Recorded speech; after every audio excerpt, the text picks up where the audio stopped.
தமிழக சட்டமன்றத்தின் 17வது கூட்டத்தொடரின் 4வது நாள் கூட்டம் இன்று கூடியது. கடந்த 2 நாட்களாக ஆளுநர் உரைக்கு நன்றி தீர்மானத்தின் மீது விவாதம் நடைபெற்ற நிலையில் இன்றைய தினம் சட்டசபையில் ஆளுநர் உரைக்கு நன்றி தெரிவிக்கும் தீர்மானத்திற்கு முதல்வர் விஜய் பதிலளித்து பேசியிருக்காரு. அதைத் தொடர்ந்து அவை தேதி குறிப்பிடாமல் ஒதுக்கி வைக்கப்பட்டது. தமிழக சட்டசபை கூட்டத்தொடரில் நேற்றைய தினம் ஆளுநர் உரைக்கு நன்றி தெரிவிக்கும் தீர்மானத்தின் எதிர்க்கட்சி தலைவர் உதயநிதி உரையாற்றினார். அப்போது விஜய் அவர்கள் அரசு மீதும் அவர் பல்வேறு குற்றச்சாட்டுகளை முன்வைத்தார். அந்த குற்றச்சாட்டுகளுக்கு பதிலளிக்கக்கூடிய வகையில் முதலமைச்சர் விஜய் அவர்கள் இன்று பேசியிருக்காங்க. தனக்கு எதிராக முன்வைக்கப்படும் தனிநபர் விமர்சனங்களுக்கு அதிரடியாக பதிலடி கொடுத்திருக்காரு. எதிர்த்து பேசினால்தான் தாங்கள் எதிர்க்கட்சி என்பதை நிரூபிக்க முடியும் என்று நினைத்து செயல்படும் எதிர்க்கட்சியினருக்கு என் முதற்கண் நன்றி. தாவேக்காவை தேர்ந்தெடுத்து அரியணையில் அமர்ந்து வைத்த தமிழக மக்களுக்கு என் மனமார்ந்த நன்றி தெரிவித்துக் கொள்கிறேன் என சொல்லியிருக்காது.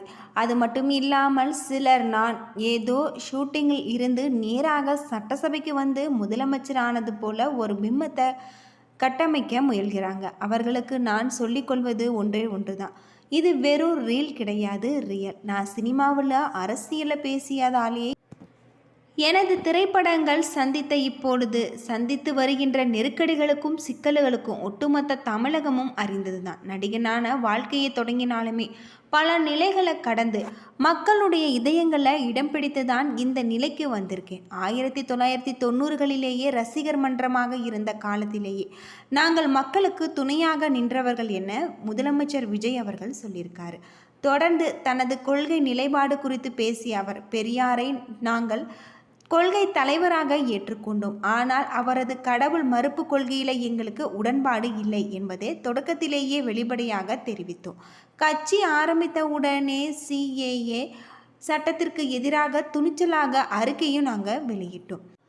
சமீபத்தில் கரூரில் நடந்தது எங்களுடைய மனதில் ஆறாத வடுவாக பெரும் வேதனையாக இருக்கிறது. மக்களை சந்திப்பதில் பல்வேறு அரசியல் நெருக்கடிகளும் பாதுகாப்பின்மையும் இருந்த சூழலில் கரூர் சம்பவத்தை வைத்து என் மீது பழி போட்ட கொடுமையெல்லாம் வேறு லெவல் என்று சாட்டியிருக்காரு. அதிமுக திமுக உள்ளிட்ட எதிர்க்கட்சிகளை மறைமுகமாக தாக்கிய முதல்வர், ஒரே குடும்பம் மட்டுமே முக்கியம் என்பது என்னுடைய கொள்கை அல்ல, தமிழகத்தில் இருக்கக்கூடிய ஒவ்வொரு குடும்பமும் முக்கியம் என்பது சொல்லும் ஆட்சிதான் தாவேகா ஆட்சி. காசு கொடுத்து வாக்கு வாங்கும் நச்சு கலாச்சாரத்திற்கு நாங்கள் முற்றுப்புள்ளி வைத்துள்ளோம். அது மட்டும் இல்லாமல் எங்களுடைய சட்டசபை உறுப்பினர்கள், அமைச்சர்கள் எல்லோருமே புதியவர்கள் தான். எங்களுக்கு மக்கள் சேவை செய்ய மட்டும்தான் தெரியுமே தவிர மக்களுடைய பணத்தை சுருட்ட தெரியாது. கோவிலில் பணத்தையோ கனிம வளங்களையோ கொள்ளையடிக்க எங்களுக்கு தெரியாது. நமக்கு எதிரே நாம் எதிர்பாராத நபரால் எல்லாம் தற்போது ஒன்று சேர்கிறது என்று சொல்லியிருக்காரு. தமிழகத்தில் சட்ட ஒழுங்கு குறித்து பேசிய முதலமைச்சர் அவர்கள், கடந்த ஆட்சியில் காவல்துறைகளை தன் வசம் வைத்திருந்த முன்னாள் முதல்வர் உரிய நடவடிக்கைகளை எடுக்க தவறிக்கிட்டு இருக்காரு. கடந்த 10 மாதங்களாக தமிழகத்தில் முழு நேர சட்ட ஒழுங்கு DGPயை நியமிக்கப்படவில்லை. தாவேக ஆட்சி வந்த பிறகுதான் தகுதியான DGP நிரூபிக்கப்பட்டது. சட்ட ஒழுங்கு சீர்கேட முக்கிய காரணம் என்று குற்றம் சாட்டியிருக்காரு. இது தொடர்ச்சியாக இந்த நிலையில் டாஸ்மாக் மூலம் கட்சி நிதி வாங்கிதான் கடந்த காலத்தில் ஆட்சி நடத்தினார்கள். அதை நாங்கள் இப்பொழுது அதிகாரத்திற்கு வந்துமே அதிரடியாக நிறுத்தியிருக்கோம் என்று முதலமைச்சர் அவர்கள் பேசத் தொடங்கியதும் திமுக உறுப்பினர்கள் அனைவருமே ஒட்டுமொத்தமாக எழுந்து நின்று கடும் எதிர்ப்பு தெரிவித்தார். திமுக மற்றும் தாவேகா உறுப்பினர்களுக்கு இடையே கடுமையான வாக்குவாதம் ஏற்பட்டது. அவையில் பெரும் கூச்சல் ஏற்பட்டும் அமளியும் நிலவியது. நிலைமையை கட்டுக்குள் கொண்டு வர முயன்ற சபாநாயகர் முதல்வர் விஜய் பேசி முடித்ததும் எதிர்க்கட்சி தலைவருக்கு பேச உரிய வாய்ப்பு வழங்கப்படும் என அமைதிப்படுத்தினார். அது மட்டுமில்லாமல் அமலுக்கு நடுவே எழுந்த தாவேகா அமைச்சர் ராஜ்மோகன், திமுக உறுப்பினர்கள் எங்கள் அமைச்சர்களையும் முதல்வர்களையும் பார்த்து ஒருமையில் பேசுகிறாங்க, இதை நாங்கள் வன்மையாக கண்டிக்கிறோம். சபாநாயகர் உடனடியாக தலையிட்டு திமுக உறுப்பினர்கள் பேசிய அவதூறான வார்த்தைகள் அவை குறிப்பில் இருந்து நீக்க வேண்டும் என வலியுறுத்தியிருக்காரு. ஆளுநர் உரைக்கு நன்றி தெரிவிக்கும் தீர்மானத்தில் திமுகவின் கடந்த கால ஆட்சியை நாங்கள் முதலமைச்சர் விமர்சித்து தமிழக அரசியல் களத்தில் தற்போதைய பிரதான விவாத பொருளாக மாறியிருக்கு அப்படின்னும் சொல்லியிருக்காங்க.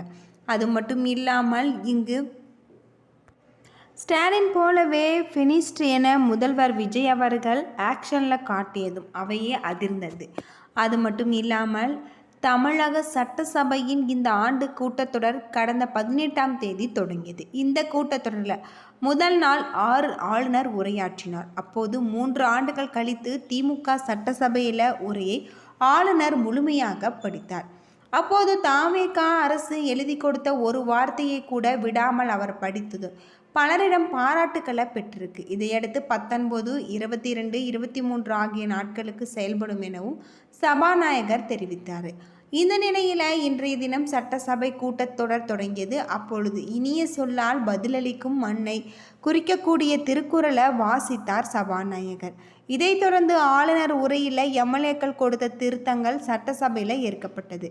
அதையடுத்து ஆளுநர் உரை மீதான விவாதத்திற்கு விஜய் அவர்கள் பதிலளித்திருக்காரு. விஜய் அவர்கள் கூறுகையில் தவேகாவை தேர்ந்தெடுத்து சட்டசபைக்கு அனுப்பிய மக்களுக்கு மனப்பூர்வமான நன்றி. ஆளுநர் உரை மீதான விவாதத்திற்கு பதிலளிக்க வாய்ப்பு உள்ளதாக சபாநாயகருக்கும் நன்றி. எதிர்த்து பேசினால்தான் எதிர்க்கட்சியை நினைத்து பேசிய எதிர்க்கட்சி தலைவர்கள் உதயநிதி அவர்களுக்கும் நன்றி. அது மட்டும் இல்லாமல் நான் ஏதோ ஷூட்டிங்கில் இருந்து நேராக வந்து சிஎம் ஆனதால் பலர் கருதுகிறாங்க. அது மட்டும் இல்லாமல் ஈழத்தமிழர்கள் உரிமைகளுக்காக உண்ணாவிரதம் இருந்தேன். 2017ஆம் ஆண்டு ஜல்லிக்கட்டிற்கு ஆதரவு தெரிவித்தோம். அது மட்டும் இல்லாமல் சிஏஏவுக்கு எதிர்ப்பு தெரிவித்தோம். துப்பாக்கி சூட்டில் இறந்தவர்களுக்கு குடும்பத்தாரை சந்தித்து ஆறுதல் தெரிவித்தோம். எல்லோரும் கட்சியை ஆரம்பித்த பிறகுதான் ஒவ்வொரு வீட்டிற்கும் செல்வாங்க. ஆனால் நாம் ஒவ்வொரு வீட்டிற்கும் சென்றுவிட்டு அரசியலுக்கு வந்துள்ளோம். நடிகர் கட்சி என நக்கல் நையாண்டி கிண்டல் செய்கிறாங்க. சட்டசபை தேர்தலில் தனித்து போட்டியிட்டு 1.72 கோடி வாக்குகள் பெற்றோம். 35% வாக்குகளை பெற்றிருக்கும். ஏதோ எளிதாக ஜெயித்து ஆட்சிக்கு வந்ததாக சிலர் கிண்டல் செய்கிறாங்க. ஒரு குடும்பம் மட்டும் முக்கியமல்ல, தமிழகத்தில் இருக்கக்கூடிய ஒவ்வொரு குடும்பமும் முக்கியம் என்பதை சொல்லக்கூடிய ஆட்சிதான் தவேக. 100% தூய்மையான ஆட்சிதான் என்பதை இலக்காக கொண்டு செய்கிறோம். காசு கொடுத்து ஓட்டு வாங்கும் ஒரு நச்சு கலாச்சாரத்தை சுக்குநூறாக உடைத்து எறிந்தோம். பெரியோருடைய சொல்லில் நமக்கு ஏற்புடையது மட்டும் என எடுத்துக்கொண்டோம். பெரியாரின் கடவுள் மறைப்பு கொள்கை நம்பிக்கை என்பதை வெளிப்படையாக அறிவித்தார். தவேகாவுக்கு கடவுள் நம்பிக்கை உண்டு என்பதையும் வெளிப்படையாக அறிவித்தோம். பிற்போக்கும் எல்லாம் உயிருக்கும் என்பதன் கொள்கையாக அறிவித்த அரசியலுக்கே வந்தோம். மின்வெட்டு பிரச்சாரம் தேர்தலில் சரி செய்ய வேண்டும். நேற்று எதிர்க்கட்சி தலைவர்கள் ஆட்சி போது இங்கு சோபா மாடல் என்றாங்க. அப்படியென்றால் என்ன என்பதை புரிந்து கொள்ளவே எனக்கு நிறைய நாட்கள் எடுத்துக்கொண்டது. ஒரு வார்த்தை சில வார்த்தைகள் எதிர்க்கட்சி தலைவரில் இங்கு மிகப்பெரிய ஒரு மாற்றம். அது மட்டும் இல்லாமல் சபாநாயகர் இப்பொழுதுமே செல்லாமல் இருப்பது நன்றி. உடனே விஜய் அவர்கள் ஸ்டாலின் செய்தது போல ஃபினிஷ்டு என்று செய்கையை செய்தார்.